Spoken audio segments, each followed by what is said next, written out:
from the departments. That includes some additional, department requests. It does include COLA for non-union or contracted employees. And it does also include some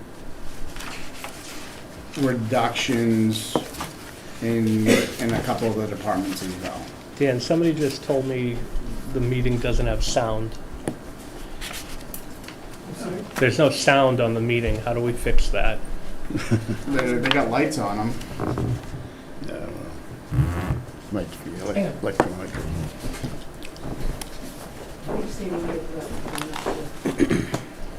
Usually we have to make a phone call. I usually can't hear it anyway. What's that? I know we have I can plugged the hear air the people filter. here, but I Yeah. never can hear them. Yeah, no, I know. There is a phone there, there's like one. Someday we ought to be able to afford it. Okay, so the volumes are up. I wonder if something got unplugged, because we were trying to get this. We thought we just unplugged that air filter and that thing over there. Maybe plug that in. This is the air filter, this has something to do with TV, I think. You have to plug it in. Oh, it's working now. Oh, Oh, we can have, okay, Oh, yeah. okay, maybe it was that, well, My watch told me. yeah. Awesome. okay. So, the budget that you have in front of you, the preliminary budget represents full funding for the schools. So the schools had requested an amount, it's in here. It also requested funding for Montechusett Regional Vocational Tech, which is the technical school. Those are monies but the real main budget drivers here are health insurance at 11.3% and county retirement at 19%. So in addition to the increase in the schools, when we take just those 4 different accounts, we're out of money. So we have a deficit before we even start to look for municipal budgets because our revenues are relatively small, and so we have what I call a structural deficit. We haven't even begun to fund town budgets at that point.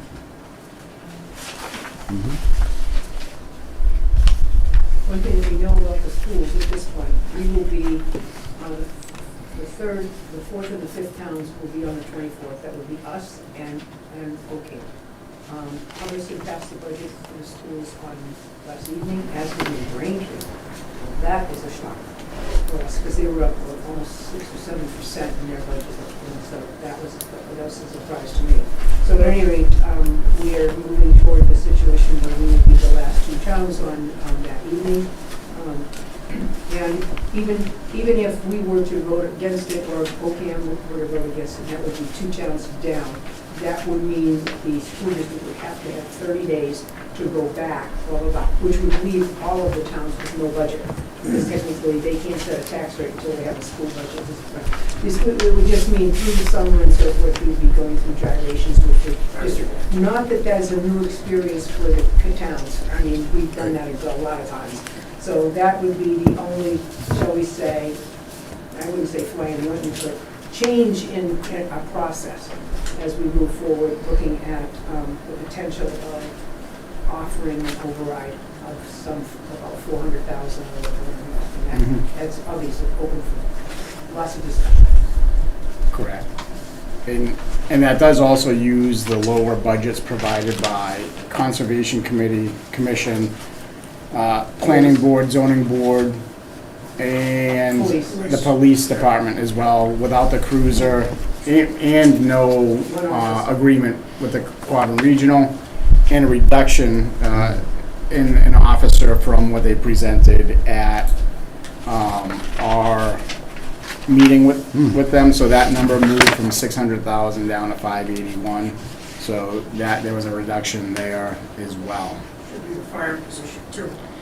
Yes, I think that's already out of the budget. I mean, I believe that's out of the FY '26 requested. That is not a cut we can make. Is that correct? So it was presented to the Finance Committee as in the budget. Yeah. So it's in our budget documents, but that, we're likely going to have to present 2 budgets, right? And so that could be a reduction that's taken out of the secondary budget. as part of trying to bring that $400,000 into a digestible number. It's a discussion we had with the fire chief, and he was okay this year, not filling that position, he would do the inspections himself as a full-time fire chief, Yep. full designation. And I think that could be part of the building blocks into getting the secondary budget in place is, because that right there, they presented $67,000 for that position. Right. That would go to zero. In our next iteration.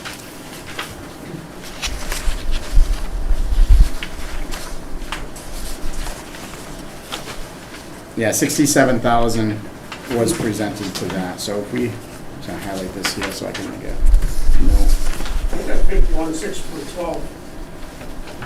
For the- That's 26 requested for that, is that, I'm sorry, that's salaries.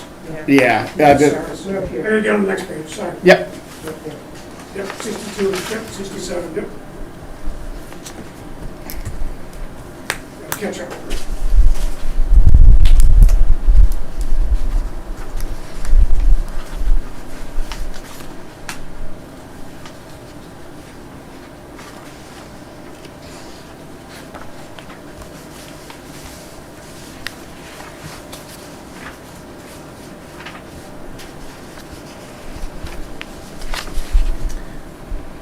so then the select board did present to have a new position of administrative clerk at a salary of $22,274. So that, obviously, there's likely a good need for that type of role, but again, that could be added to the building block of, we don't have that position today. And if we need a place to cut from the budget to bring it down to a more digestible form, that's another amount we could include there. The other concern that I would have is the town administrator's salary. Obviously, we're utilizing some of that salary after July 1 for Mr. Valakonis. Subsequent to that, hiring a new person, we would be, we would have $80,000, I'm just making, $80,000 left there. And I'm concerned that we're not going to be able to, that even with the person not having been here for maybe July and August, that throwing another $80,000 would be sufficient to attract an experienced person to that job. So I do worry a little bit about that number. No, considering the town just a few short years ago approved a much higher number. Yeah. And, through hiring and negotiations, that number has been driven down. Yeah. So from a budget perspective, moving back up to that number it's a hefty increase, but to your point, it's gonna be difficult to attract a good quality candidate. What do we say, like the next closest demographic style town was they were at 110, 112? Yeah, I don't have that information with me, but I know a town like a Clinton, which has a bigger tax base, but they are up at 170. Yeah. Boylston was at 140. Boylston, yeah, West Boylston, yeah. Um, I think Hubbardston's at 110 now, 112. So that, So I just worry that number, may not be sufficient, and we may, even though we concur that perhaps potentially that salary for administrative clerk isn't going to happen, so maybe we just leave the administrative clerk in the understanding that it's going to go to the. Well, why don't you just move it over then? Oh, we could, I just bring that to your attention for, as we're putting together the budget. I don't think we would be prudent to leave it at the level it's at and expect that we're going to make it work. Right. Move it. and of course, we can suggest to move it, but it ultimately comes down to the voters. Yeah, well, we could move it now before they see it. Yeah. Yeah, if we move that number, say we move that number to 110,000 in today's budget, then that's gonna lift 12,000, right? the overall, roughly, $12,000 and some change. Sure. And I know that we spoke about this, Greg and I, an area that I know nobody wants to talk about, but building repairs. Building repairs is 0 in this budget, has been. I hate to tell you, but you have a third floor that we're a little iffy because we have no fire escape that the building inspector will say is safe. The same thing in the town hall. I thought we set aside $75,000 last year to fix I that. don't think so. It's been zeroed out from what I have as a. Didn't we approve of ARPA funds to repair this is when the old building inspector was in? I That thought was our that, hope that we would be able to allocate money to that, but we could not come to, our building commissioner, he was leaving the position. And in that time frame, he indicated that the people from Boston who had particular licenses to repair these very, very old fire, escapes, that he didn't care that they had a license in Boston, they didn't have a license in our area. So we ended up not being able to exercise that. Then we execute that. Then we ended up getting an engineering company in here to look at that. And so they just came and shook their heads and said, well, this is above our pay grade. And so then we never allocated any, we couldn't find an agency anywhere around who would come in and do the welding and, say, yeah, this is, or rip it down. We looked at aluminum, forget that. To replace them, they're very expensive. So I just worry that, we have some beautiful buildings in our community, and, if you look at whether it's this building or the town hall or whatever, all of them need significant repairs. Doors that are kind of rotted, things that need to just be replaced. And when we do replace some things and do certain things, the building people who are from historical area, because our buildings are all historical, we just can't go over and buy, a new door down our meters and put it in there. So I know that it's probably not the year to do it, but if we're going to put something on an override, if we could put some monies in an override that would allow us to repair those. I mean, no one's going to probably jump up and down and say, that's a great idea. But I think if they take a look at the buildings and the fact that these are capital assets, that we really should take better care of. No, understood. And for FY '26, yes, that's going down the budget a little bit, just to highlight some of the things that were presented that weren't part of the FY '25 budget, is a $40,000 allocation to town audit. So that's a larger increase because we didn't allocate, I don't believe, in FY '25, and it's I think it's a revolving account, so there's funds that held over. I would say that the problems that we've had here is that we had sort of Powers and Sullivan for X number of years. A small operation, some of you are familiar with that. Lansing and Powers and Sullivan, they were the dealers in town. So we've had them. And then they were to be eaten up by Markham. And then Markham, within an hour and a half, became CBiz. And I have worked on some other agencies in the state, and now CBiz has all of those accounts, and they are very expensive. I mean, the rate here, this is a very small audit. This is not, you know what I'm saying? This is not an intricate kind of audit. That's a lot of money. We could go out and do an RFQ, go out and see if we could get a better deal. That may be high. I know you look at our budget and think it's a lot. It's just not that big a deal. I mean, maybe Quabbin pays this much for 40 million? Oh gosh, for 15 million? I don't know. I think we might be able to do better than that. Maybe we have to leave it in there at 40 because that's what CBiz just came and said that's what we'll do it for. We don't have to do an RFP on this. It's not required, but we may want to look around. It is ridiculously high. Yeah. And in a town where there are school expenditures, maybe it could be justified, but Yeah. we are separate with the schools. It just seems to be a money grab. Just throw a number out there, and if the town says yes, we're happy to do it. Dan, you said it wasn't budgeted last year. How was it paid for? I think it was a revolving account, and so there was money left over. If I'm not mistaken, let me check. I know there was an expense for Markham for like $35,000 under ARPA funds. Yeah. What was that for? That may have been for this. They did also a fraud audit for us. Okay. Just because we were, we had a new FTA, we had, issues of concern in other departments, and so we did do a real deep dive into a lot of different practices that we have. Yeah, so, my apologies. So we did fund $26,000 last year, and there was a carry forward balance of 26,000, but in FY '25, we expended 39,000. And so there's $13,000 carryover.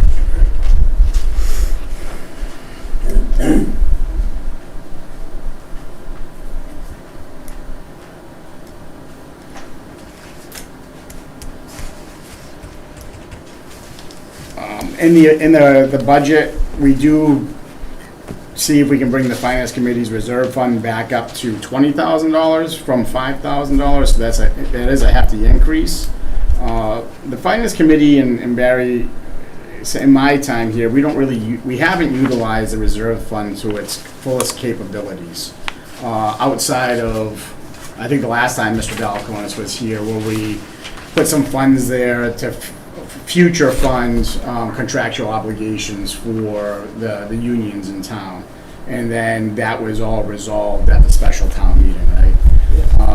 So, and 20,000 for a town our size is still relatively small in the grand scheme of things. But $5,000, if a department had a major need, it wouldn't really do much. Right? All of a sudden we had to hire a fire inspector. Well, now we need to go to we're spending more money as a town because we have to go to a special town meeting, bring everybody together. So that's really what the reserve fund can do, is emergency type situations, unexpected situations, and it can't be something that was voted down at a prior town meeting either. You can't allocate funds for that. When we move into the Board of Assessors, so the Board of Assessors did request to the Finance Committee a clerk trainee, but they've repositioned, correct, if I'm not mistaken, for a warrant article for that position? Yeah, they do. It also includes costs for their cyclical revaluation of property. And a warrant article makes sense because then it would allow them to carry forward any balance so that they can use it in future years without going back to town meeting. I think in that case, it does make some sense. So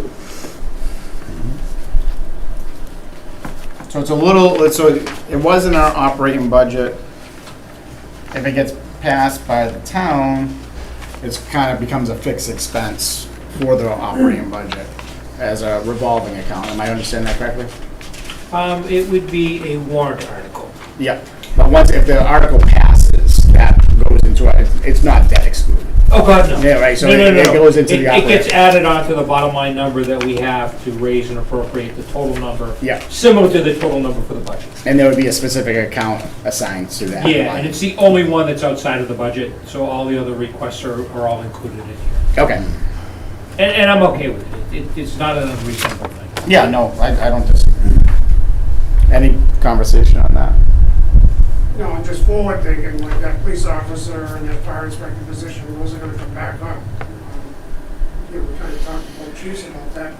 We'll go on this year, but I suspect they'll be back, and whether it's a fire inspector title, or it's another paramedic, full-time firefighter, or what the need is, what the police department's need is for officers, I expect that conversation's gonna come back. But I think we all have to be realistic. We're looking at a $400,000 override. And if we don't get it, what we're talking about isn't real. Right. Oh, no. Okay, this is not real. The budget that you say where it says confirmed FY '25, that's gonna be the bottom line. And we can't touch certain line items. We can't touch the schools, we can't touch health insurance, we can't touch, this kind of retirement, those are the big drivers. We can't touch them. So we have to cut that FY '25, okay, of other things to accommodate those huge increases in fixed costs. Right. Not a good thing. So what we're talking about now, while it is really still a very, very, reasonably tight budget, is the best we get. That's the best. And that's gonna be at least a $400,000 override, maybe in change, okay, by the time all the numbers are done. And So knowing that, we have to look at, and, you know, what do we, when we have to earmark, what's gonna not be in this budget, and thus be on the override. Okay, we say, contingent upon an override, we get the fire inspector. Right. Contingent on an override, we get, I don't know, come up with some other thing that we're gonna probably cut, a police officer. Hmm. Contingent upon an override, we're gonna get, X number of dollars for a paramedic. Because we don't have a paramedic, we're gonna lose our advanced life support systems. So those are the things that are gonna go on the Right. override. It's not gonna be a new dress for Maureen. It's gonna be things that I think as people look at, they're gonna say, You wear pants most of the time. I do, but I wanna be dressed Oh, bad. if you want to. Okay, I'm just saying that the stuff that will be contingent on the override will not be some crazy stuff that we're asking for the community. And at least I don't think it's crazy, but of course, maybe I'm in a small group, I don't know. So when you look at these numbers, you say, okay, we understand the numbers, we think we can do it, we can't do it. Can't. We can't do that with the what is called FY26 requested. And if we can do it, even with, it is a tight budget. There's nothing special in here. I mean, you're Spare bones. it's bare bones. And, the things, we know about, we know we've got a whole salt shed full because of when we had to take deliveries of salt. Now, you may say that's not a big deal, that's a big deal. That's a big deal when we're looking at snow and ice, and we're gonna talk about snow and ice, I'm sure that's our least favorite subject. When we're looking at the requested and saying, yeah, we should add this, we should add that, and I'm your biggest offender. You know what I'm saying, you should add some more money under, the TA's salary, because we have to be realistic. So my concern just is, you have to say anything that's beyond what we had in confirmed FY25 is on the contingent budget list, which may or may not make it at the ballot. And it limits, So we're gonna flag those? well, yeah, no, we're gonna, I definitely As we go flag through. those, yeah. And as potentially being part of that secondary budget, Right. because as the process goes, we need to present two budgets, right? At town meeting. And I tried to send a little thing to you, Dan. I think it maybe in your packet, we just said what we have to do in 2.5. That we have to have two budgets. Yes, I have, this came from the state? Well, I came from the 2.5 book, kind of Okay. crimped from me. Admittedly, it's my evaluation or summary of what I believe happens under contingent appropriations. Obviously, we will have Department of Revenue working with us hand in glove. We can't, have a poor showing on this because we did it wrong. And obviously, we need to get our moderator very involved in this because this may be his first time at that rodeo. It's certainly my first time at the rodeo. So we want to make certain, that we have the numbers accurate and that we can indicate what does this $400,000 mean on the tax rate? Yes, So people yes. can make the decision, I That's- have a $300,000 house, Mhm. how will that change my taxes? Yep. Because, that's what people want to know. Yep. And They do. $400,000 to them may mean this looks crazy and awful, or may mean to that, that's not sounding too bad. Whatever. But I think people have to have that information for us. Yeah, I think to follow up on that, a good point too is like, we're maintaining service. I mean, I know the document here says or enhancing services. There's not much enhancement going on here. I mean, the enhancement would be the potential, Getting two police officers. a clerk, right? And I think there was another position, $5,000 for a receptionist at the Or Council of maybe the Aging. fire- Or we keep the fire inspector in there. Yeah, Nothing in here is gonna be people saying, oh my gosh, what a ridiculous thing they're asking for. yeah. I don't think. No, I mean, it's not like we're adding a new department or a new division to, local government here. This is just to maintain, and to reiterate what we said earlier, the healthcare, retirement, there's some of these fixed costs, schools. We're limited now with the alternate budget of where do we find those funds? And that, it's tough to say, but that could mean You know, I'm not trying to drive fear, but it's a reality. It could mean a reduction in library hours. It could mean a reduction in further police officers in town, or fire officers, or DPW. Or COA that comes. along. Council, yeah. Absolutely, all that's on the table right now. Yeah. DPA. Every little bit, every bit. Yeah, 100%. And that's hopefully, that's what we're gonna figure out before the 24th, is with the, you know, having two different budgets, and where is the secondary budget that's within the levy limit? What does that affect? And where do we lose? That balanced budget, that's the budget that needs to be presented first to town meeting. Because if it passes and the override fails, we need something to go by, so that difficult, painful budget will be the budget that gets presented first to town meeting. And then there'll be a separate, my recommendation would be to have a separate article only identifying the incremental increases to those various departments that we've talked about. It's too confusing to have two parallel budgets with different numbers. Yeah. The easiest way is you vote your balanced budget, and then you vote the incremental increases subject to a Prop 2.5 override. And you can have a debate about that, but it's there, it's self-contained. We've already talked about the budget. We have an article where we can talk only about what those cost increases are attributable to, what's the benefit of those. So I think that would be the kind of the easiest way to do it structurally. Budget, all the detail, and then an article underneath dealing with the contingent override, which means if it passes, great. If it doesn't pass, because it's got contingent language, you don't need to go back to another town meeting and rescind the vote. That makes a lot of sense, and your experience comes into play very much with this process, so I appreciate that. Can I ask a question on the fire truck? I watched a select board meeting last night. This is Sam's favorite subject. It almost feels like the payment snuck up on us, right? But we voted on it. Well, I mean, that was like the conversation. Like, nobody expected this payment. So, did we not plan for this payment? Well, the payment, okay, was supposed to be, okay, available to the company who was providing us with the funding, okay, when we got the money, which was supposed to be actually a little before the end of this fiscal year. Well, now we find out that the vehicle probably isn't going to be driving anywhere near our town for months. So, but if we were supposed to get it in the end of this fiscal year, like, why are we shocked by the payment that we owe? Well, no, we're not shocked. We're shocked we still owe it, okay? When the vehicle. Without is the not truck. in- Yeah, it's sort of like if I go to the car dealer and I say, yeah, I'd love to have this car, and they say, hey, Maureen, pay down we want to give you $20,000 down on that. And I go, okay, where do I get my car? They said, oh, I don't know, several months from now, maybe next year.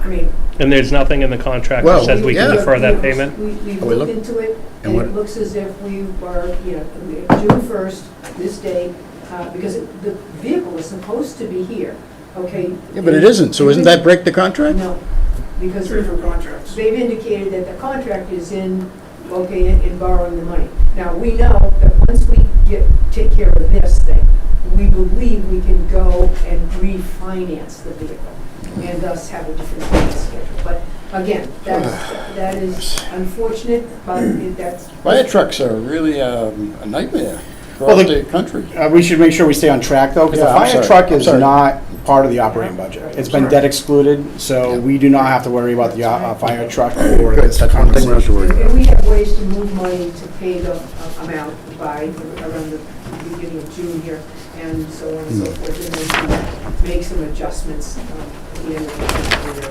Okay. Yeah, I mean, because we could spend all day talking about Yes. fire trucks, so. For sure. We want to make sure we stay on task here. Yep. So do we Bye, have, Sam. do we have a budget, or do we have, did someone come up with what we should cut? Not yet. Okay. So that could be part of our discussion here today. Well, it And feels like our thing is next week or the week after, So- and then it's the week after that, so We're we kind of need to like getting do pretty that, tight. like. we're probably gonna, We want it or not, it's tough. Yeah. we're very likely going to need to meet a day next week.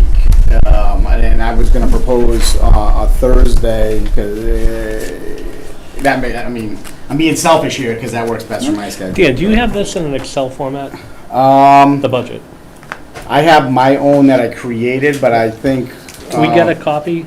Can we get, Well, you have a copy, Yeah, right? I've Excel. some numbers based upon some conversations we had earlier today, I could as to some places where, like, there's under legal, if you take a look at legal on the first page or second page, legal counsel, and there's two different amounts of money, Yeah. 9,000 and 30,000. You'll see that in FY '26 requested, they were flipped. Yeah, they just put on the wrong accurate is account. it's 9,000 for legal counsel for labor, and it's $30,000, 5,000 less than last year. Okay, so it's just flip. So we would rather just flip it for you, fix it. So tomorrow when we send it to you, it's just. Okay, yeah. Just if we have it on Excel, we can play Yes, we around do. with the budget I and, think that's what I always worry about, is all the people who play around with the budget. You have to understand that there's gotta be Dan and him who will have the budget, right? When he Yeah. says play around, though, I think he means on his own computer. on my Yeah. own computer. Oh, yeah, Mess no, around, no, change it. figure not a out. shared Here's file. what people do. Yeah. It won't be You know what shared. we could do? We could just do this. Yeah. And they think it's, because you're a budget and finance committee member, that this was a voted document by you, and if it gets out and about on the street, it is just chaos. Because then they're saying, no, that's not right. This is what we said, this is what we can't do that. voted. So that's, my only concern is, if we do this, you have to be on best behavior, you just can't, oh, no. I mean, you think we'd ever do that to the school budget? Just send it out to the public and say, hey, not a problem. Or send it out to the 15-member school committee and say, yeah, change it, do what you want. I don't think so. No, if you want to We don't download wanna it do and. that. We look don't at wanna it. do No, that. I'm just curious. Lock 'cause- out the change, that's all. Yeah. I mean, I built my own. Yeah. I'm happy to share it, You it's just got- that, It's got all my notes on there. I mean, I wasn't happy to share it with everyone, and I, but and I I don't know if They you can come understand by. my color coordination here. And I think if we could, you know, if it's next Thursday or whatever, we could just sit and say, where are we getting 400 grand? I think we're gonna have to do that and give you some suggestions that you guys may tweak those off and say, why don't you do this, how come you don't do that, whatever. 100%. And ideally, what it would be is like, start that conversation of where do we get to a balanced budget today? Follow up next week with tightening it up. Like this is, you know, the best case scenario in terms of maintaining services, or however you look at it, I guess. You could look at it both ways. Here's the budget that's gonna be over the levy limit, and then here's the budget that's gonna be fully balanced, not over the levy limit. Have that discussion of, yes, we're on board next week, and then public hearing on the 17th in preparation for the town meeting on the 24th. So I think we're gonna likely need to meet next week regardless. But like I said, Thursday is, I'm not around on Tuesday or Wednesday, so unfortunately, like, those don't work for me. If the committee wants to meet without me, it won't hurt my feelings, but What type of money do we have internally that's being transferred around? I know, Rich, you had said the 250th was going to return money. Like, what was the final dollar amount? That won't show up, we don't That- think into free cash Yeah, or FY 27. that comes in, yeah, so we had a discussion on that, so there's a couple things the town can do to recoup those funds, but it won't flow into free cash till technically fiscal 26, but you don't see the money till the next FY year. 27. Yeah, so that's gonna be the returning of the funds from the 250th. Right. There's several articles that are aged that we discussed before for bridges, about 14,000, that are over 20 years old. the generator. There's a generator from Ruggles Lane that has not been expended for 50,000. So there's roughly 150,000 right there that can come back, but that doesn't help us for FY '26, unfortunately. Right. But it helps set us up in the future, so we're not in a perpetual override situation. Once your free cash is certified, let's make up a day, January 1st. It should be certified a lot sooner than that. Once it's certified, you can use it. Right, am I right? You sure can. So you can use it in FY '26 It's just that you have to wait till it's certified. Get certified. We tend to have a slow accounting process. Yes, we And do. so we're into January usually before we could get serious about utilizing free cash. That's why many towns have that, fall meeting where they fix a Mhm. budget Yeah. because they know they're free cash. Yep. Yeah. We have That's- not been really successful in getting that job done as quickly as we would like. So if We- we had a we've done- special, like, if we had to Yes. have a special, we could transfer that Yes. money back over. Right. Yeah, I mean, Correct. like even the free cash we had, we could have, if it was certified, we could have allocated that Right. to the operating budget. Because we have free cash now. Yeah, what do we have now? We have 168,000 and change. And then added to that 170, we're almost at the Oh, 420. We're talking about. No, we gotta talk about snow and ice. Snow and ice. Corey, 168,230. 160. Yeah. So we gotta bring that account back current before we can move forward as well, because that account has to be paid, correct? It does. You could deficit spend, we don't believe we should. Don't do that. No. Take care of the snow deficit with utilization of free cash, and some use small amount from the stabilization fund. That gives us an opportunity to close it out, wipe it out, folks. The temptation of carrying it forward means that it becomes a problem down the road, and you don't want that. We have a worse Yeah. winter one. You want that.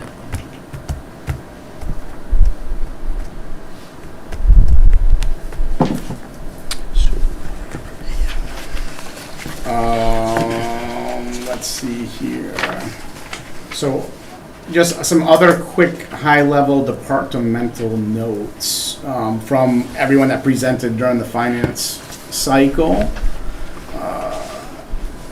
Police department, overall, like this is going off of what they presented, using no cruiser in the operating budget and no QRSD assessment.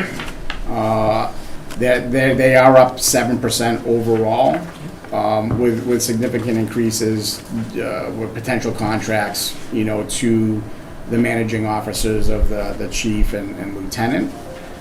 There's a reduction in the salaries because an officer's coming out. Still a 2% lift there. Overtime, it's a lift there. That department has been challenged with overtime. Unfortunately, even with the reduction of the part-timers over the years, it's still a challenge. Where they did level fund from special town meeting was their contractual obligations. So that was a reduced number to 50,747. We reduced in our last special, and that number has been maintained for the FY26 requests. What has been brought back from the reduced special has been the purchased services. So that on a line, that's increased by 37% because it's a $10,000 increase from the reduction of special town. And then police training, which we did reduce by $5,000 at special. That is over budget right now by $5,000. And the 22,544 is a lift to bring that back even, which, but when you're looking at it from a budget perspective, that's a 28% lift over what we approved for FY25. And those are and then cruiser maintenance went up by 10%. So those are the major pieces of driving that department up and over, and that 7% increase overall amongst those line items equates to $71,380. Yes.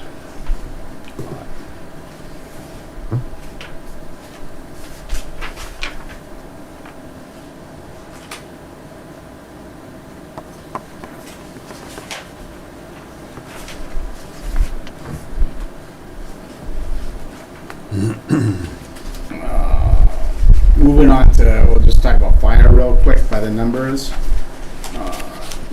As Mr. Stevens indicated, the fire inspector would save us $67,000 moving from what was presented over to a balanced budget by shifting those dollars away from there. So that's a good, as I said, building block to start there, and like 60, that's a big chunk. We combine that with a reduction of the administrator's clerk of 22,000. Now we have about an $80,000 reduction. We also have to factor in the increase of the town administrator. So we're back to $68,000, roughly now.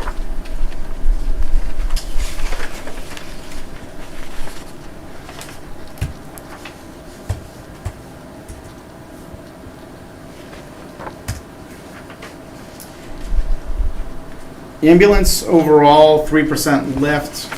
Nothing significant in the ambulance department. Yeah, the only thing is, we are in negotiations with paramedics and so forth, and we have so few of them. I mean, there's, maybe six, maybe we're looking for 6, where we were very, shall we say, really low. Which is going to be working with us on, looking at the salary schedule for them, and so we're in the contract's open, so we expect that there'll be some increase there. If we have to at least get a paramedic, would you agree? Or, At least one. Yeah. Because we just lost one. Because they, pretty much we lose them because of the lack of compensation. We love it here, but we're willing to, drive to East Long Meadow for substantially more money. So anyway, we know we're gonna have to make some adjustments there. And ambulance services is important. I mean, from the business perspective, it does bring in revenue. It's not just an expense for the town. And obviously, above and beyond, it's, life-saving services. Building department, we didn't see much there, 2% lift. And the regional building program, we did reduce that at special town meeting, and then there was an additional reduction in the request. So that actually, if my numbers jive, does that make sense? We reduced by negative 38%. It's because we're on our own now. Is that what happened there? So We we, ended up with the building, you remember probably, Hardwick decided the day before fiscal year closed, okay, we're done with that guy, we don't want him anymore, right? And then we met with Peter Sands, he said, we're done with that guy, we don't need him. so, So we ended up with, the town is like walking away when it was against the regulations in our agreement. It was supposed to give 60-day notice. Anyway, so then the person just said, well, hey, that's great, I'll have to do other things, and we ended up hiring a new single individual for us. The person is, she works for us, but she also works for the towns, but we're not in a thing where, we're not in a collaboration at all. We're on our own, and we've done sort of better with that. that is good, but that will affect revenue as well, right? Because we were getting paid from those other towns. Well, it was only to offset what we spent. No, understood, but Yeah. we just gotta make sure we adjust Yeah. those numbers so that way they come out even on there. And then emergency management, when Chief Rogowski was presented to us, he was still here with the department. They did not expend that number in FY '25, and he was moving away from that expense for FY '26. So that's a zeroed out a savings in the general budget. Animal control, there is, just as an FYI, there is some, Dan, shouldn't we leave a nominal fee in there though, if we have a natural disaster, we have to move money in?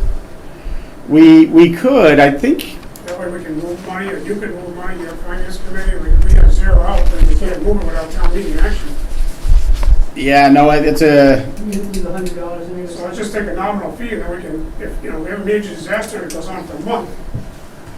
I mean, I'm okay with that, it's, I don't care if you leave $10, but it just leaves a door open so Yeah. that we have to do something. Good idea.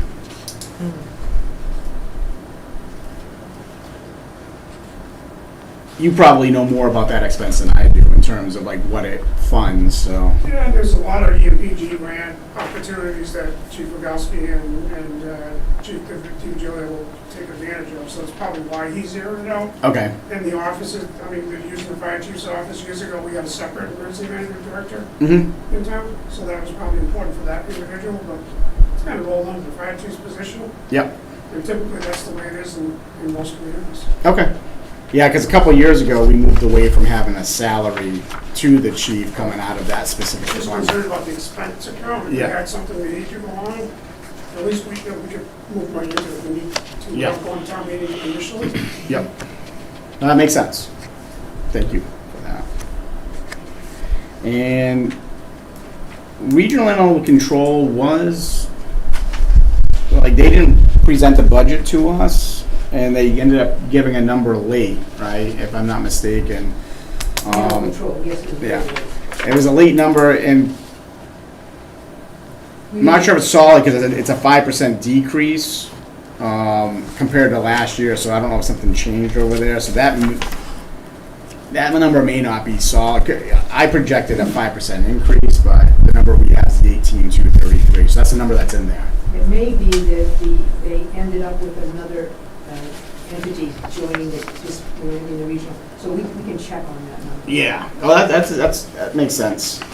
And then, because we did have challenges with the numbers on both regional last fiscal year, Yep. where the numbers that were allotted on the budget, there was a numerical error somewhere. So we did solve it, but they were over budget. You have 18, I have 19,179. Yeah. 19.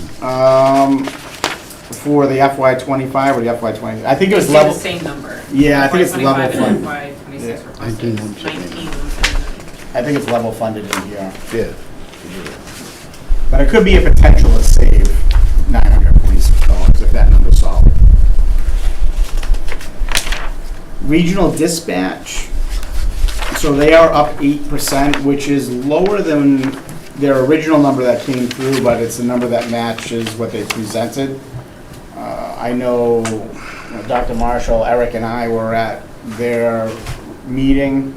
The towns all decided to move towards the district model, which will at some point likely drive savings down to the town of Barre, but that's probably still a few years away. They need other towns to join.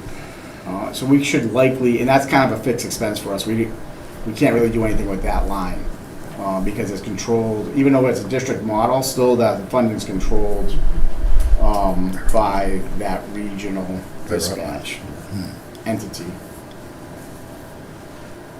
I think we're actually getting a deal on that, right? Because they're supposed to have a treasurer, and that's being paid kind of like through shared services. At least that's what they told us. And they also are looking for, I didn't go through the walkthrough for that building that they would like to purchase in order to dispatch, so that they would have many other towns, larger towns. And we could have a discussion all day. I know I have concerns about that, but that's years down the road. Yeah. Tree warden, that's that stipend position we have, level funded. Schools, we discussed the schools. Monty Tech is up a bit on their assessment by 11%. That comes down to, I think they have additional students this year. They did present. Monty Tech always does a really good job. I think Monty Tech indicated they have 2 additional students. The rest of the budget and fixed costs is Yeah. health insurance and all that stuff is rough, so. So overall, the schools with the reduction in the debt service, they're up 5% overall when you take those 3 accounts, Quabbin, Monty Tech, and the regional debt service. DPW overall, 13% as what was requested. A line to note is the town road salaries. So that was a line we reduced by $85,000 at special. And the departmental request for FY26 is back up to the $355. That could be a potential item to look at to bring us back, to the budget, that 85,000. It's not going to be pretty for them, I mean, but they have not hired their full team yet. Two. In other words, they How have many do they have? two open positions that haven't been. We authorized one, Yeah. recently. But we know that there's going to be some changes in the current staffing pattern that are going to be gone, So there'll be some room there, but understand, that does mean, it really exaggerates our overtime, because if I work my first 7 hours, okay, and then I have to work 7 more hours, because the guy that should be in that other space could be working at straight time, we didn't hire him. So, because we're 2 down from yesteryear, so to speak. So that's a tough department, because in the snow, and we're just paying a lot more overtime because we have an automatic 7 hours overtime, because there's no other guy to, be outbound with me, so. That's been problematic, and we see that in certainly on snow and ice removal.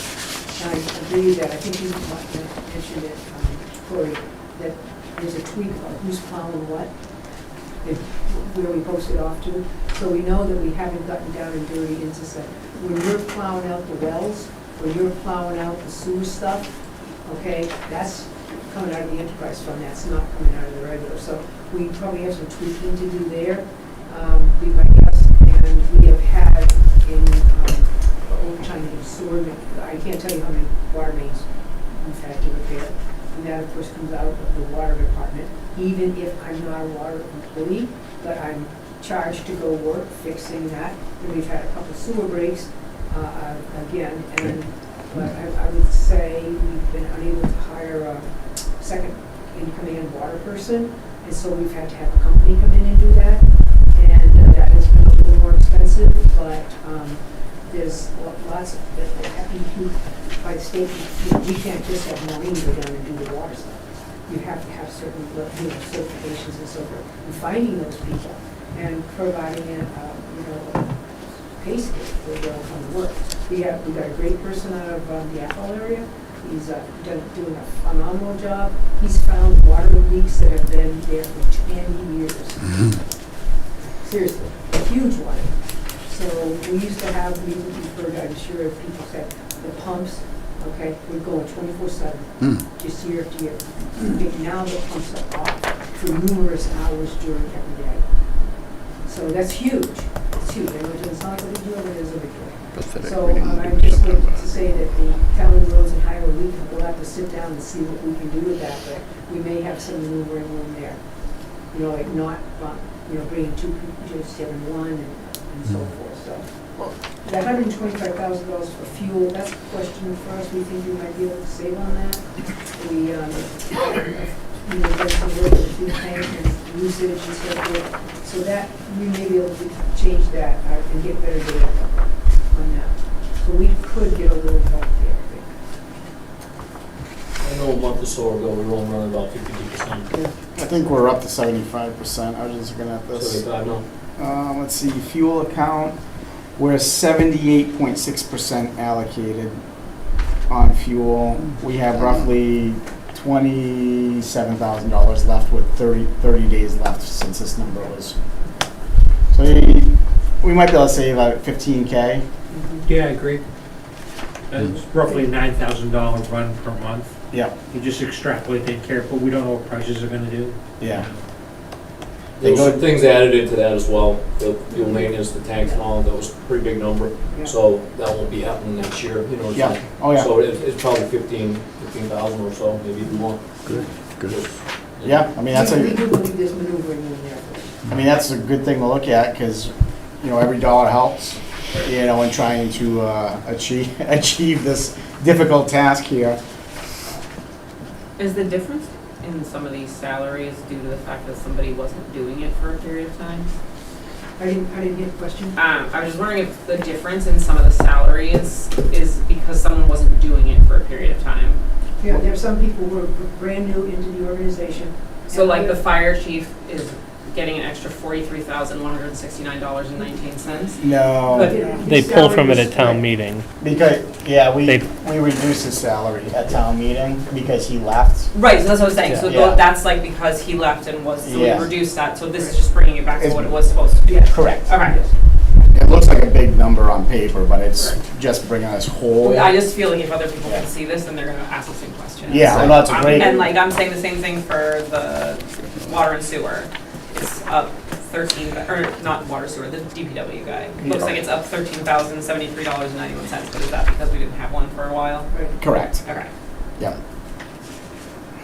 So what we paid out was like less than Yeah. allocated normally.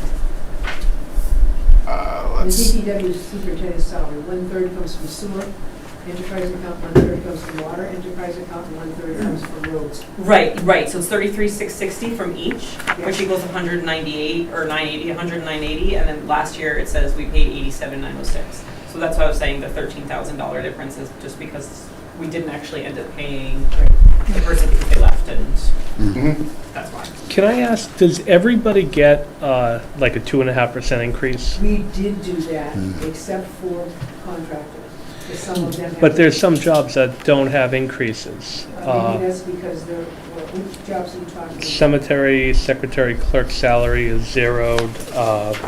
well, they presented with a budget increase. Outreach coordinator, council on agent is zeroed. Board of health agent salary is zeroed. Yes. When we go, if you go back to the budgets that they presented, some of them have already included it in their presentation number. Okay. A good example is, which department was it only did a 2% lift? Treasurer. The treasurer only did a 2% lift on their presentation. This document brings it up to 2.5. Okay. But you're right, Cory, we need to check it out, make Yeah, sure. just to ensure that, it's a great point. Snow removal, can't really do much there. Streetlights, 11% increase.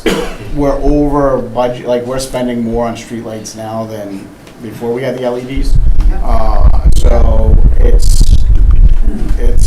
We would have been spending more though, in fairness. oh no, I agree, it's just, It's just that the kilowatt hour price is just. we can put solar panels on top of all the streetlights. Yeah. A little windmill, like I saw them at Walmart one time, right, the little windmills on top of the streetlights. In Worcester, they had them. Yeah. Yeah, they took them down though, Big- yeah. Oh, I Yeah, know. they had, each one had a big windmill on top. The cemetery department, we could, so in here, does have the 5,000 for the scans. I did speak with them, they could forego that expense, if needed, so that's another $5,000 we could chip away.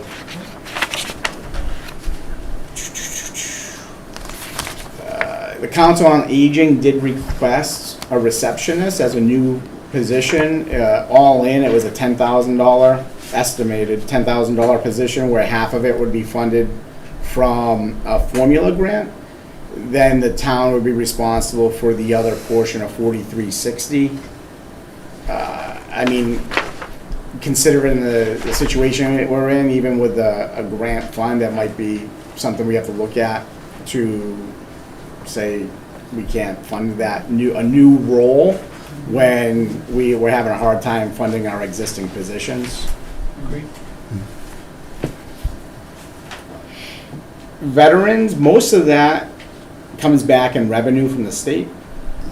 So, and obviously it's important, but a lot of that is we do get a lot of that money back from the state. Library is up.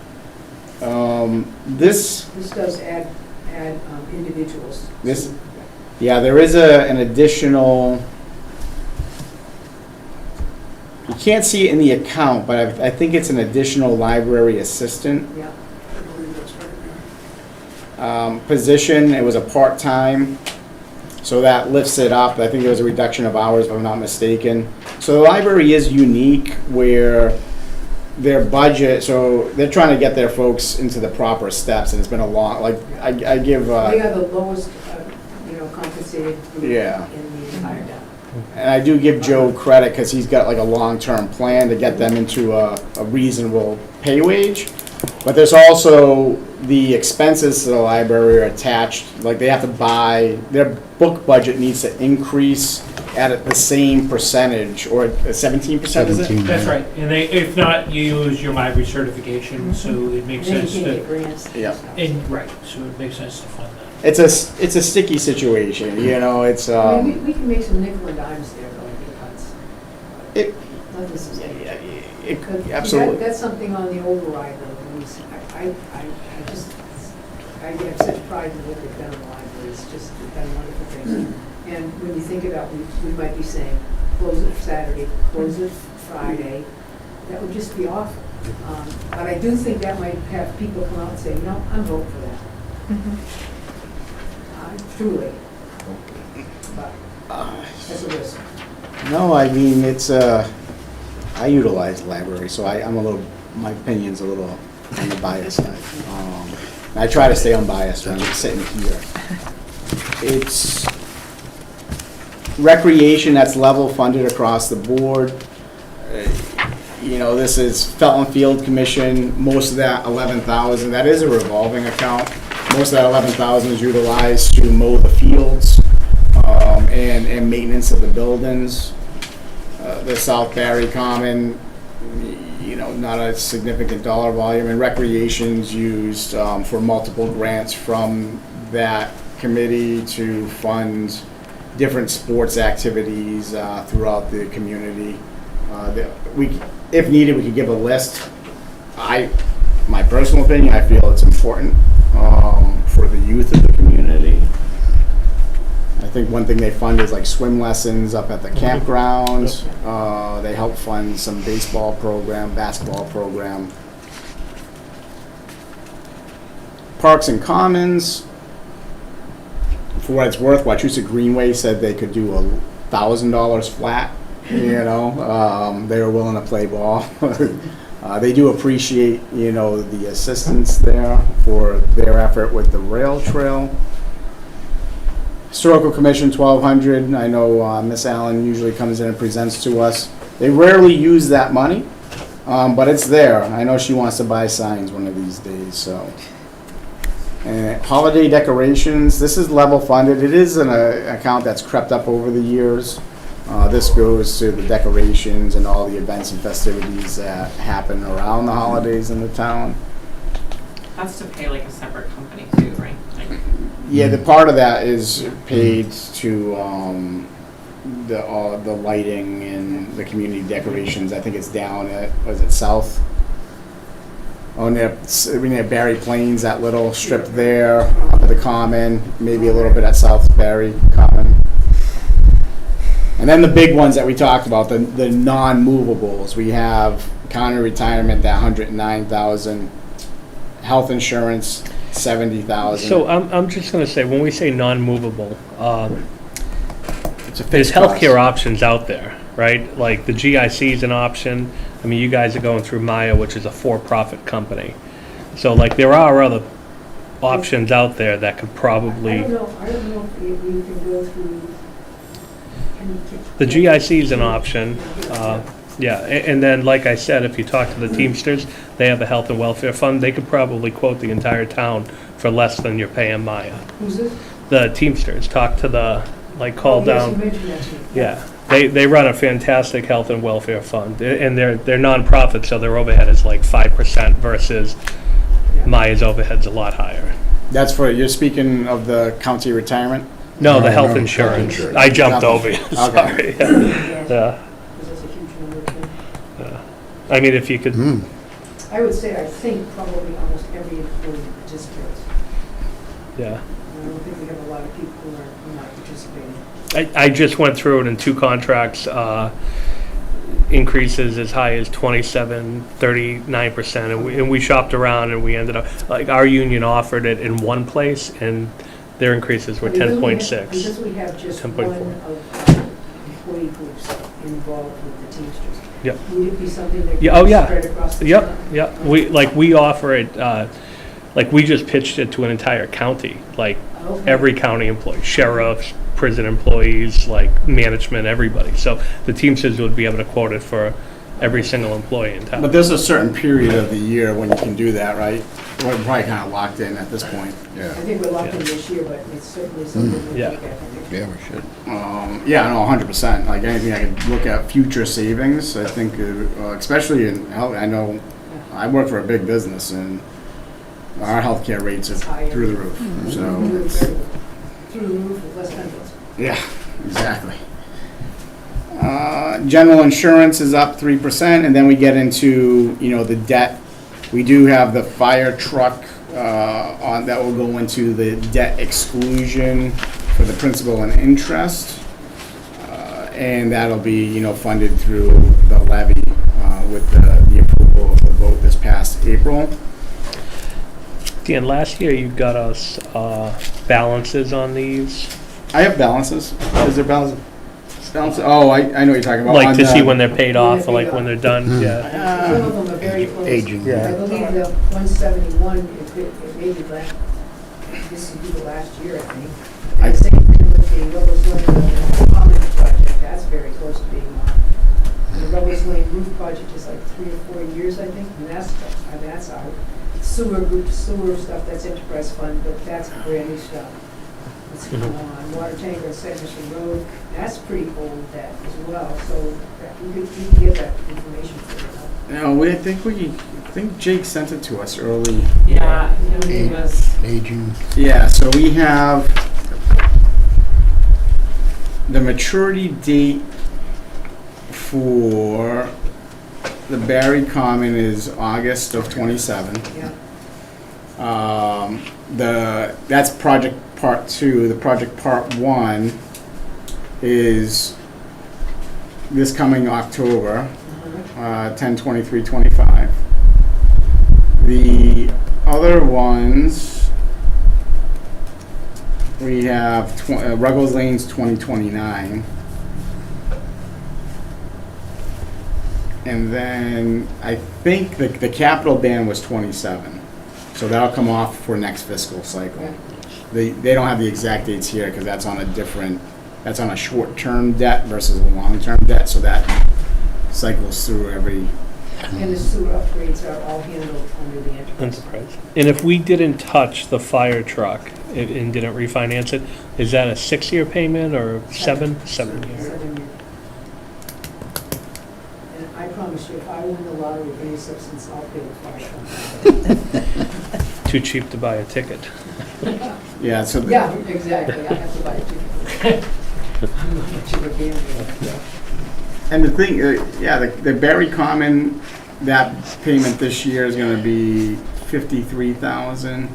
And the capital, both of those come off in 27. That, 27? yeah, FY 27. Okay. That has a payment for FY 26, roughly 180,000. So when those two come off, along with the Barre Common, like even with adding the fire truck on, the debt exclusion, that'll bring us back to a net gain of, For our tax. for the tax rate. People will still see, when they get to town meeting, they won't be talking about the tax rate, but it will help with the tax rate. It'll bring the tax rate Yes. down in FY a little bit, For sure. hypothetically. instead of a, So I think the hard job that we have before us is we know what we have to spend, and that'll be the budget, one of the budgets. And then the one that is going to be predicated on an override, is what you just went through. You have to cut that by a lot to $400,000. Whatever was put on your field, like 410, whatever, when you Yeah. get the numbers all nailed down. And so we're confident about our new revenues. I know that Mr. Valponsi spent a lot of time on that, confident about that, confident local levy, right up the Department of Revenue. We will be obviously working with our attorneys on any of the articles. There's only a couple on there that would be impacting the budget, and that's the ones from the assessors. and the one that is the individual, just an individual petition for $5,000. Yeah. So it's at the end of the warrant articles. I don't think there's any other articles that are monetary. Are there? No, there are no. So that's a good thing. That one for Yeah. 5,000. Other than dealing with the fire truck payment for this year Yeah. and the snow issue, but those are FY '25 issues. There's no other warrant article out there for money for FY '26. That one for 5,000 comes out of the enterprise anyways. Well, it would, yes. Yeah. There is the- it's 2,500 from water, 2,500 from sewer. Yes. Yeah. Other than the meals tax, which would be a revenue generator for the town. So the hard thing is going to be getting that amount of money, okay? We have to bring a budget to the floor that, taking the current revenues and everything we know, it's going to be more like FY '25 than it is FY '26 that we just walked through. So then we have to come to FY '26 and say, okay, we need to get 400-something thousand out of it to balance out with what we have for revenues, et cetera. So then, that's the challenge. Yep. And once we have that list, it's not going to be pretty. And then we present you that list on Thursday, right? Yep. Because you want that list. Yeah. Yeah, well, And that's, then that will give us the list that's on the contingent budget. It will say, I'm guessing now, X number of dollars for the library. X number of dollars for, I don't know, the fire department. We'll go in and get the specific. and for, what is Thursday, the 12th? Coming up for next week, I believe. I lose track of the days. So next Thursday's the 12th. 12. It's still people. Now, what's the recommendation? Should we invite these departments here? or Yeah, what? I think they're gonna, you mean for next Thursday? Yeah, like if we're gonna, or should we wait for the public hearing to present? Okay. Well, I think we should talk to department heads. We should say, our recommendations from the select board and the TA are blank to Right. you guys on the Thursday. Right. And because I would hate them just to read about it in the paper, and then, because you may say, oh, we don't agree with that. Don't take it from there, take it from there, which is fine. Exactly. So as long as we get the bottom lines, the contingent budget adds up to whatever it is we're going for the levy, which is 400,000 or 430, whatever it is. We come up with that number, and it's probably going to mean some change in the way the staffing pattern is managed in police. And I can't imagine it wouldn't. And obviously, that would have to be supported by the override, potentially for even roads and highways. What would that look like, and why? Now, the enterprise funds, we will not talk about that, because we don't worry about that in this budget. That comes from, fees that are paid by people. So, that being said, I don't know, it's not going to be pretty. No, not at all. People decide, we're not voting for that. I mean, then you could, if you wanted to, I'm not saying you would, but you could go back with a different level of override and, make it a contingent. I'm not saying I would. I'm just saying you could. Because it's just, and there are those towns that have done a menu where they say, we're going to cut blank out of the libraries and, check which ones you like. That's really hard. No, that would be Wait, yeah, You were going over it. yeah.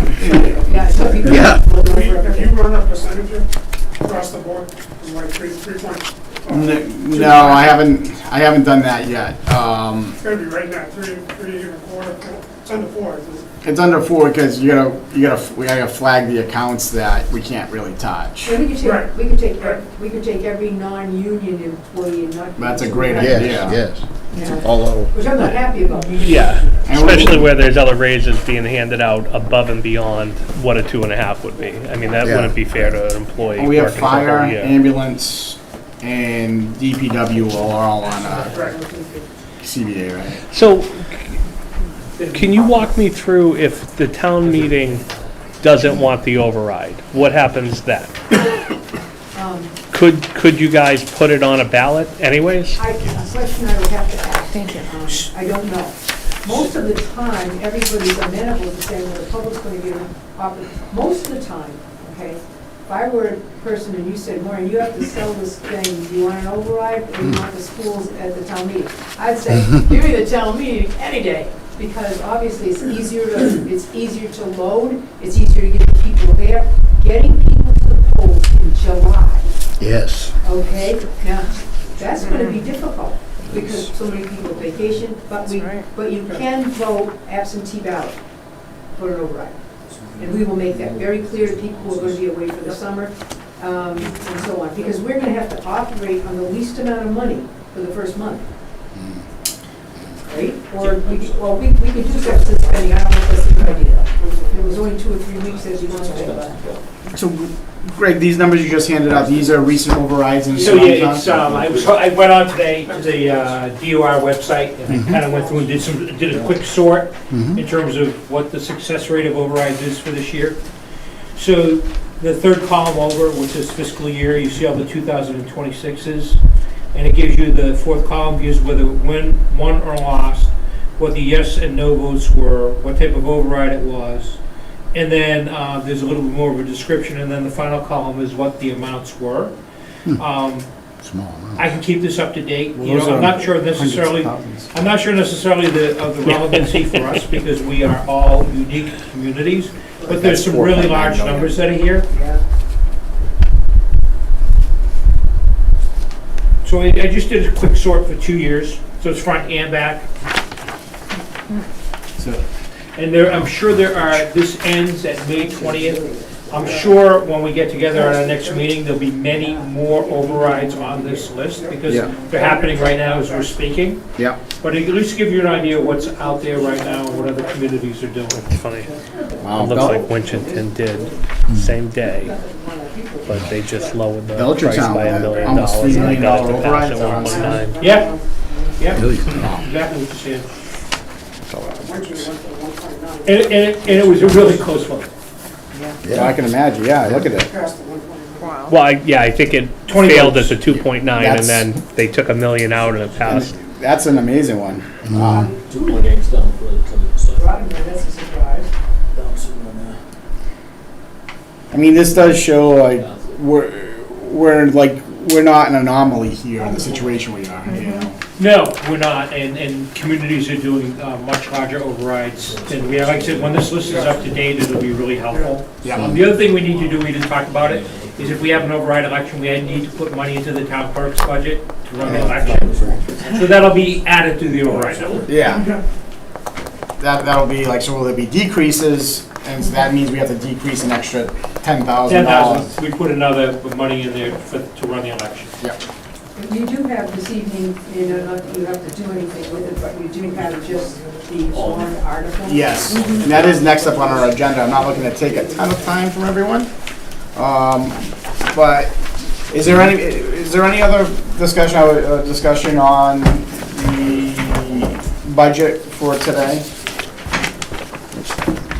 So just to recap, I think at least the finance committee will, select board is more than welcome to join us on Thursday the 12th. Is everyone okay with that? I won't be here. Yeah, I can't I'm come on on Thursday. vacation. Can we? I'll be there. Are we gonna have quorum? Yeah. Zach's not here today. Yeah, so you'll have Zach if he's here. So that Zach, would be. what about the rest of it? We need a quorum, so we have to have four. I can make it. Okay, ready? Yeah. All right, so we'll have I'm a like quorum. 99% sure. I don't think I have anything. Unless someone We'll gets put it on the fired. books. Yeah, right. We'll post the meeting. Worst case, I mean, if it has to get canceled, we'll figure it out. We'll meet 3 times the following week. Well, at least we'll be able to get enough people in the room to make recommendations. Yeah. And we can get out Yep. everything. I mean, I don't think there's a lot of intrigue in the warrant. Nope, I think that's great. Could we get an updated list on the meals tax? Last year, Tammy gave us like what towns have it. You know, it was helpful for us And then What anyways. we can do also is we can get, the state can. Yeah. Because they have the meals tax, okay? And obviously, that's just part of their software. Yeah. They could say, if Barry had a meals tax last year, Yep. they would have raised it, a blank number of dollars. Yeah.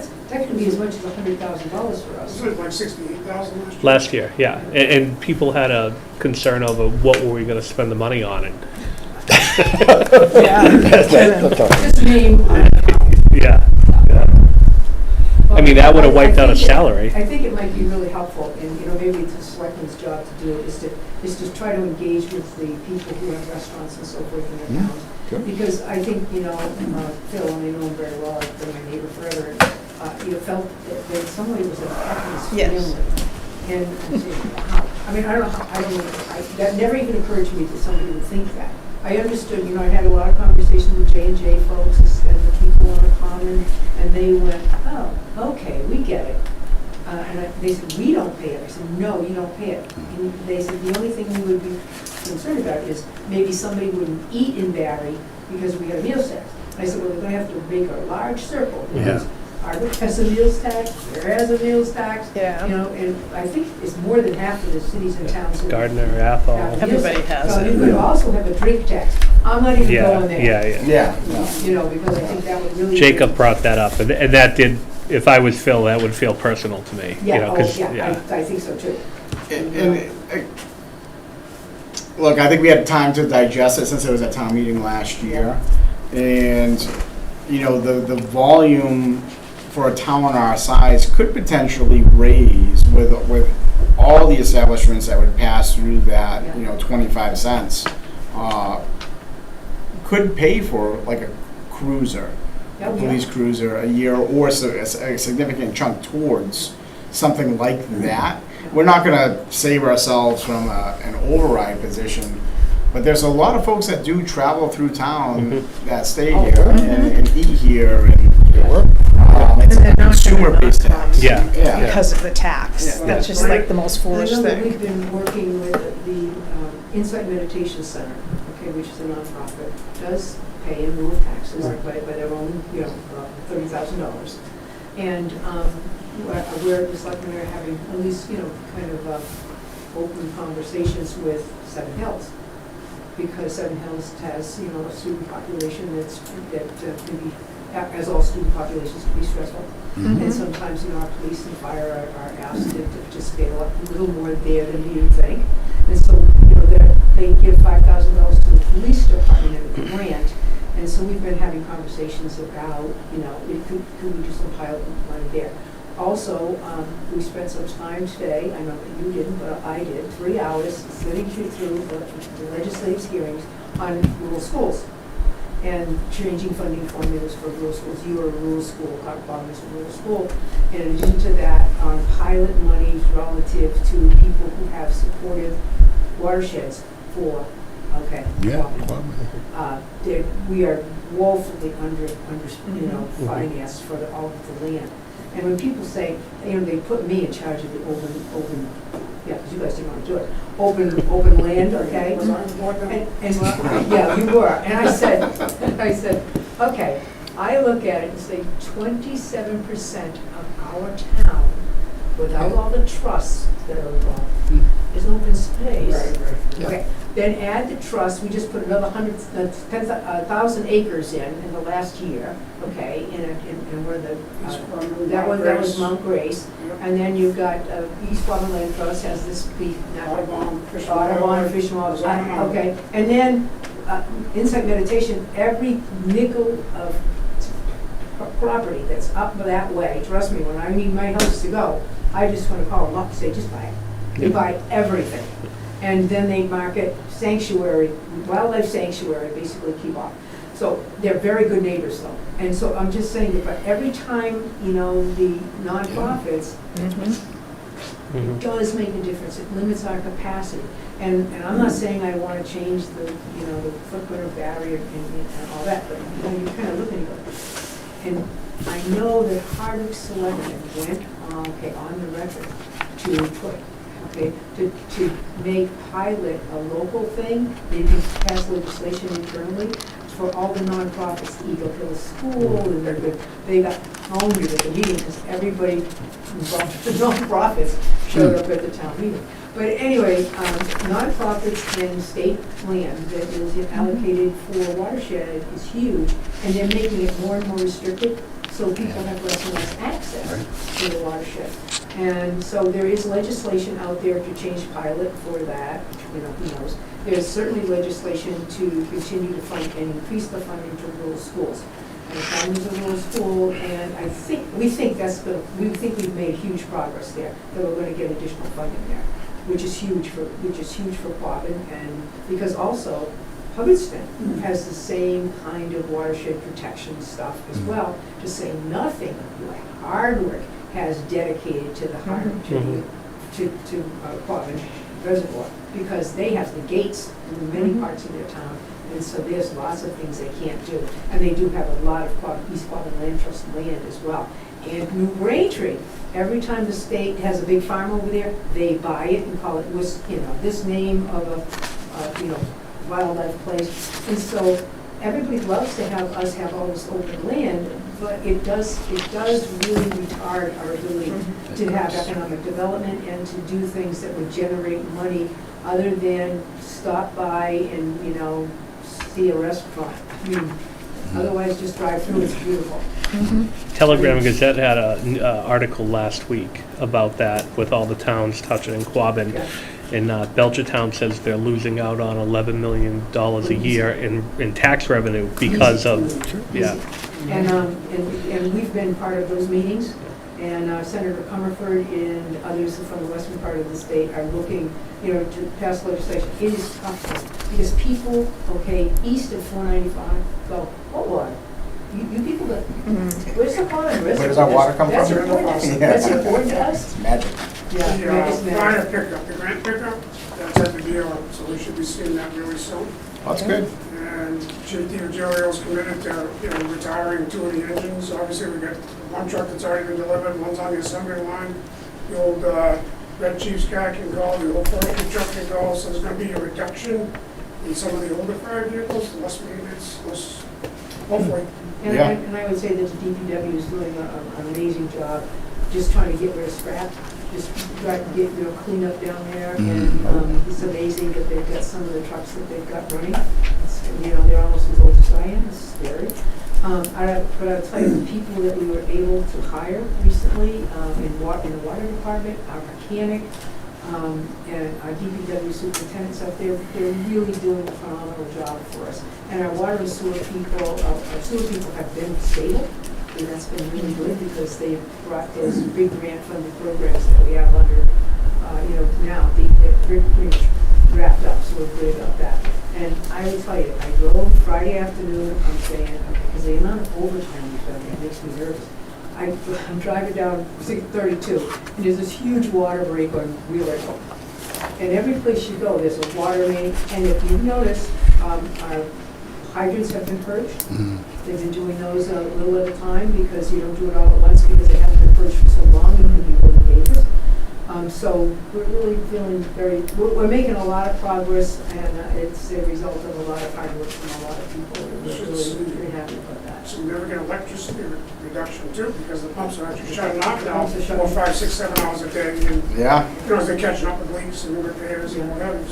Yeah, so I wanted to certainly thank you, Dan, and also Greg, for the work that you've done on budget. We did spend going for a weekend time going back and forth and looking at Excel spreadsheets and that sort of stuff. I think I was up to 2 a.m. one night. You were, working. it was 1 something. Yeah. And so the other morning I sent you in at 4 a.m. And I was hoping you'd see it. I did see it.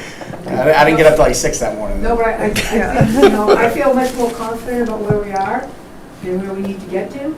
And that our numbers, when we do back into the levy, is correct. Yeah, that would be good. That's scary. Correct, That's yeah. scary. Everybody has a vote, so it's either we make reductions or we move forward. If everybody has a vote, we'll end up with whatever we get. And we have the obligation to present the information, but technically, we cannot go out and sort of beat the drum. You can't, I can't, we can't do that. Now, citizen groups could. If a citizen group wanted to say, we want the library, we don't care, they could go out and make a big thing if they wanted to. I'm not saying that people will do that, but some people will say, this is so important, we want X, or we want Y, or we want, advance, Well, if we don't maintain that, I know. it's our license or all yeah, but that. so people should know that. Yeah. Because there's nobody that I know who'll say, that would be ambulances. I don't even know people who will go against that. Yeah. Other things, yes. Well, the folks who are being affected, or potentially be affected, they could lobby for it, but we're prevented from Yes, lobbying we are for worth it. We have to explain it. And Yep. sometimes when we explain it, they view that as we're lobbying for it. Yep. You know? And the ambulance brings in over 500,000 a year. I know. That's a moneymaker for us, so. Yep. No, absolutely, and it's a challenge, but I think we can,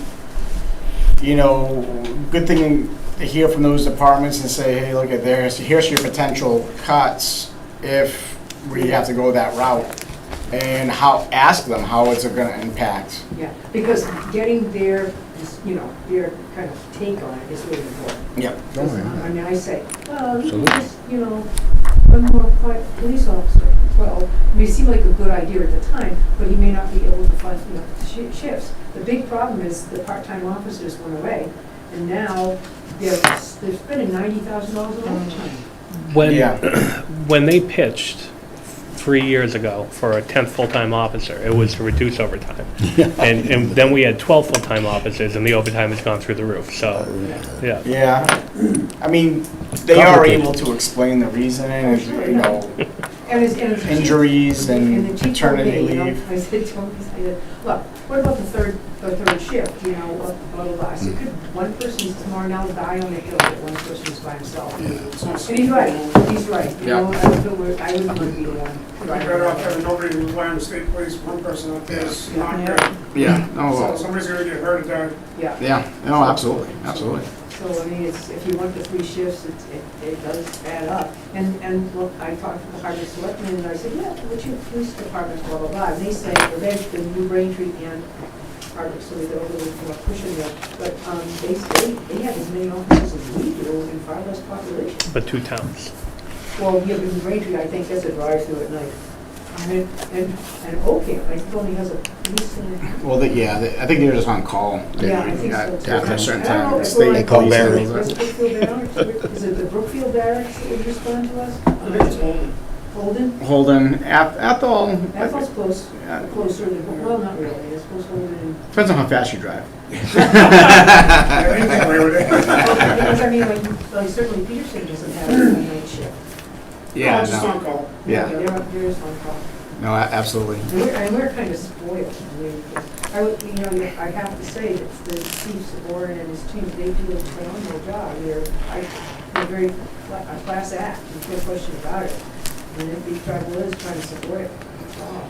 Well, that's the challenge. That's up to the voters and remaining, neutral to that fact. Unfortunately, and sticking to the financial concerns. It's hard because we have some really good individuals, and the biggest cost to the town where we can make cuts is in labor. And we have so little. And there's not much of it. No. 100%. There's very little room. Essentially, like the 2 budgets, there's going to be a budget where there's going to be some heartache. If that budget was to pass with no additional revenue stream. But I think the additional revenue that we think we're gonna need on the override is not as bad as I thought it was Yeah, gonna we be. might But bring it I down. do understand that So, it may only last us, and if inflation goes the way it appears to go, and that sort of thing, I mean, it's gonna be 2 or 3 years from now, and some of us won't be in these jobs, they may be doing the same thing. My concern is it'll be next year. If you put the Band-Aid on it, next year, we need the Band-Aid again. Well, that's also if you pass it. There's the other concern too, because you end up like a town like I think Rutland did 3 of the last 5 years, or they did an override request because you don't do it enough, and then you're just in this recurring Yeah. piece. Like now, we're up another 8% increase, but we can only fund 2.5. So then you're back in the same situation year in, year out. It's Well, because the 2.5, that's what's wrong is the 2.5 legislation. yeah. Because 2.5% increase seemed like a good idea until, let's face it, the last 4 or 5 years. It's- Yeah, we got minimal dollars coming back in FY '27, like the 250th, and that's a one shot in the arm deal that's gone. Mm-hmm. But not only that, even, whether the workforce is different, but we couldn't hire someone for the prices we were paying.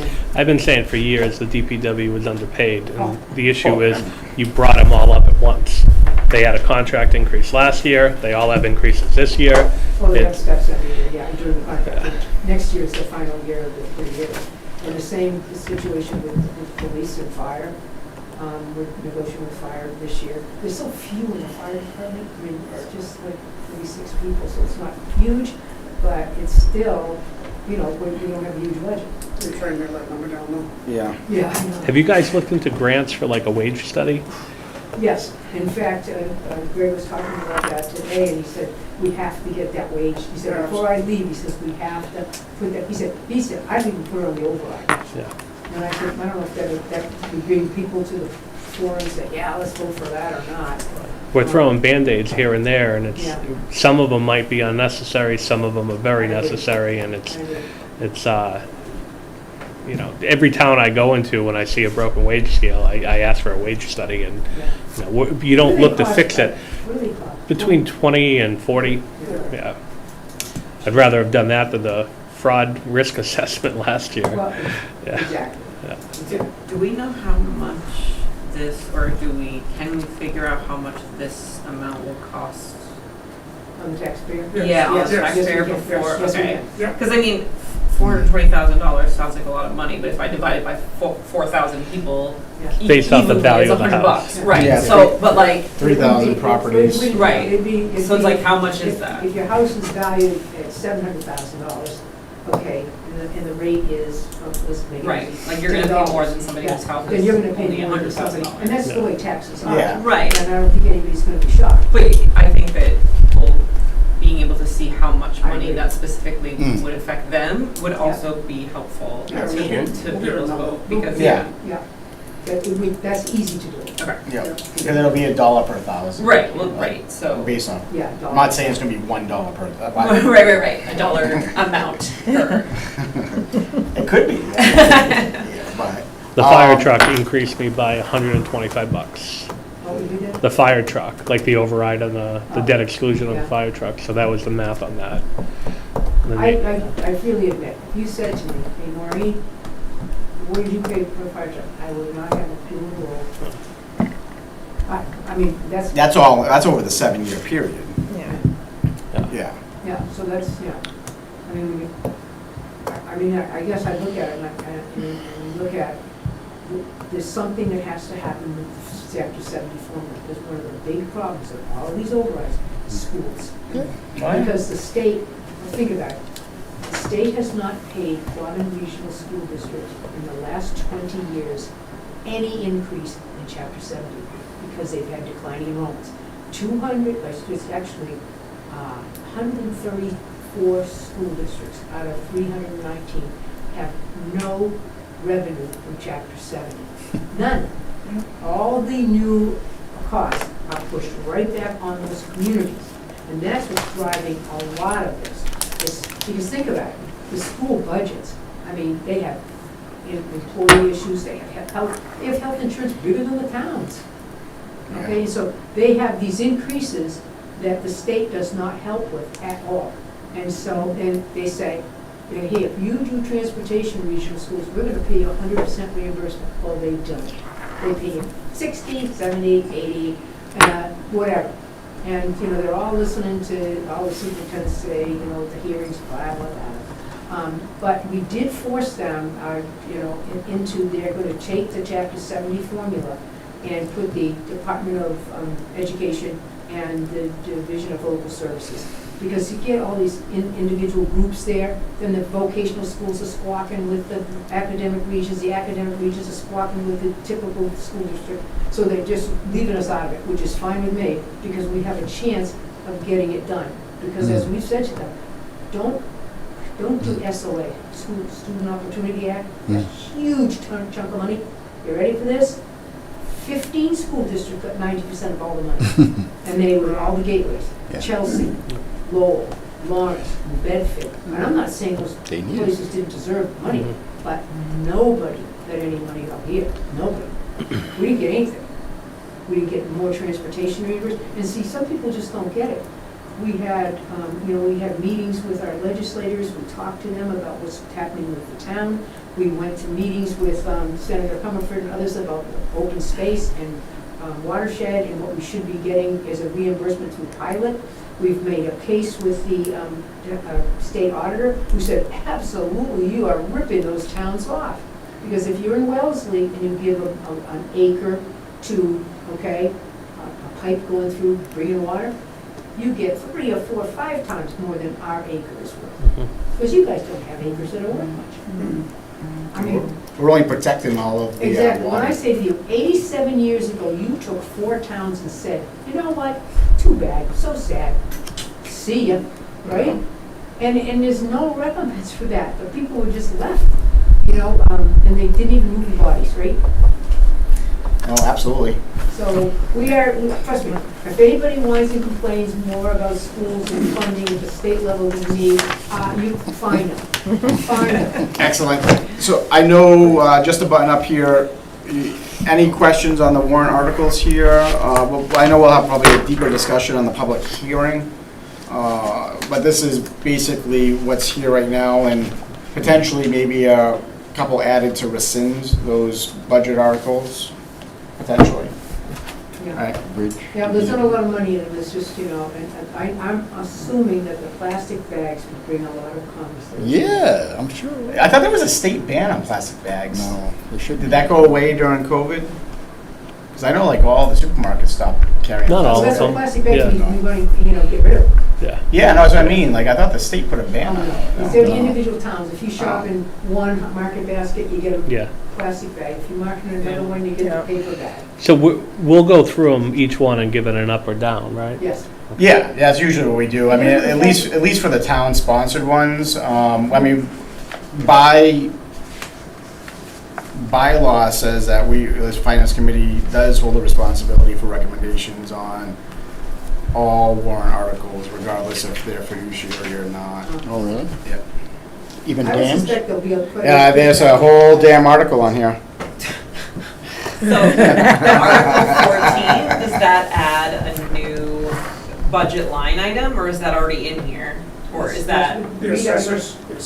no, the Warrant Article article? 14 is this DPW? Department of Public Works Special Act, so if Yeah. I'm reading it right, it says we would make a superintendent of public works, but is that a paid position? Which Is would this the then same be a that- line? It's the same, That is the yeah. same one that was brought forth by Mr. Last year. Wilson from the select board. He is resurrected. The language is different, The though. language is different. Yeah. It puts And, the power into the select board, not into the town administrator. and does that, You have to, they have to. we're go- able to put that on there's not a period where you can't bring up the Only same for article? No, zoning. You can bring it up, but Yeah. the thing of it is, people have to understand, they have to go through the legislative process to get rid of Mhm. the language in statute that says it will be organized as it currently is. So they have to legislatively make that adjustment. I would say this is a 2-year thing. It could get denied on the legislative end. Right, It could be.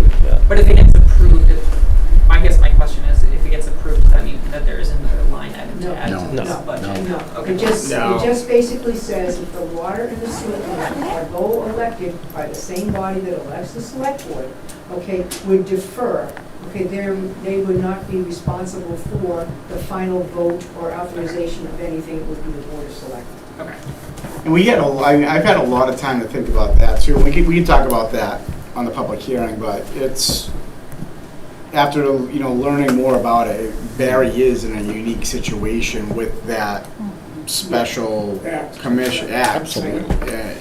And so that would still, if approved at town, it would still have to go up to the State House. That's what the State House, and then come back to the town, and our bylaws would have to adjust and so forth. And I don't know why I run for the sewer commission. I said, talk to them, talk to the selectmen. I But mean, those commissions, they still stay doing what they're doing. Well, they do, Yeah. but, talk about a paper tiger, I don't know if I want to sit on one. Well, someone's gotta run those enterprise funds. Pardon me? They gotta run the enterprise, right? Like the funds would still Well, filter do through they there. run it, or do the selectmen? No, so this only, I'll have to read the special act, but I think it has to do with appointing the superintendent, hiring and firing Hiring, the yeah. superintendent. It didn't really have to do with much more than that. John last year had Article 22, which was Article 22 and 23. 23 would form a roads commission, Yeah. and that would be 3 additional seats, but this year, there's no mention of it. It's the DPW superintendent protection board, I think. Yeah. Yeah, with all the other heads of the So I think departments. water and sewer would still manage that. Yeah, they would still manage Yeah. all of their things as they do today. They just don't manage the, They as a don't have committee, They don't as- have a vote to elect the superintendent, Yeah. who's technically in charge of their employees. Yeah. That works for me. Kidding. Mm. I felt that that was always a personal thing that was going on between and among folks. I never thought that that was an effort to change, the management structure because it would have been more effective, appropriate, or useful. I always felt that that was, that's the way I felt. You're right. I felt that, I could be the sewer commission person who knows a whole lot, and the selectmen all of a sudden said, we don't care. You've been elected by the same people, the same election, but we're in charge of hiring who's ever going to supervise you. What? well, I think other towns do it. They may, You know, like, They may, but I would say that what we inherited, and I'm not saying it was a great thing that I inherited, but we inherited something, that now has become part and parcel of how we manage the community. Now, it was, in my opinion, a personal thing between and among individuals. It was not a sit down, all of us together around the table and say, okay, how do you think this could work better? Why do you think it could work better? Because what should happen, if this were to be something we would pursue, is that the sewer, the water, and the selectmen would sit down and say, okay, how do you think it should be organized? Who should be in charge of what? And should we get rid of the stuff that's at the state? But it's not. It's, okay, this is the way it's going to be because the town assembly is going to vote for this, which I don't know if they will. Is going to vote for this, and then we're going to go in and change the organization that has been voted by the people previous and by the legislature, and we're going to put the selectmen in charge. Now, on any given day, the most transient group of leaders you have in this court, is the selectmen. They come and they go. I hate to, they just do, and you don't have the ability, in my opinion, in the job. Because you say, what the heck is this job? Who's in charge? Well, nobody's in charge, Maureen, because these three selectmen really don't have any authority or power vested in them. Okay, well, so we kind of kick along. And when it really comes down to it, you say, okay, so now we're going to take the three of us, coming in level, and say, okay, now you're in charge of the DPW.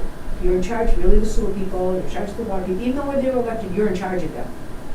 I feel that that's like saying to me, I can't, they should run a town that they should vest all the power and authority, in an elected board that has power and authority. They don't do that. I mean, when I was the superintendent, there was legislative power and authority. I had, when people knew, okay, you know what, you might not like her, but in the end, she can say X. The school committee couldn't even, they can't even hire somebody without the superintendent proving it. Think about that. There's 15 people that come and go, but they would have to look to the superintendent to hire and fire a teacher. Because you know what a political mess it was when the school committee used to have the authority to hire and fire the teachers? They would come in and say, oh, well, so-and-so called me and their child has an F in English. That has to stop. And then the 15 hands would go in the air and that person would be out of a job. So, that legislation was changed, but as a select person, you go, okay, what am I really in charge of? Okay, when it really comes down to it, what am I really in charge of? Nothing. Nothing. Hiring the town administrator, I guess maybe the three of us going to get that to do. Again. We're gonna get it right this time. Oh, listen, I'm with you. I would be the first one to acknowledge, we gotta get it right this time. well, thank you, to all the members of the Yes. select board. I know Mark had to leave here, but Yeah, great. Rich and Maureen as well. I think it was a great discussion, and we will continue this on over the next Yeah, we'll- 20-something we'll- days. We've all been working on it. We'll come with a list of cuts, which are not going to be pretty. We'll definitely bring our department heads in, invite them for Thursday night. Good. They're not going to be surprised. I mean, they're not. If you pay attention, you shouldn't be They're surprised. not going to be surprised, but they're not going to be happy. No. And I would suspect there may be some who say, you know what, I'm going to look. I mean, could happen, I hope not. Well, hopefully they wait for the final result. Exactly, exactly. Because every other town is grappling with some of the same problems, I think. Very true. Excellent. Thank you so very much. I'm ready Thank to- you. All right, I Yes. will. Select board, We have a move to adjourn. And Second. Yeah, we have a motion and a second to adjourn, all in favor? Aye. Aye. Great.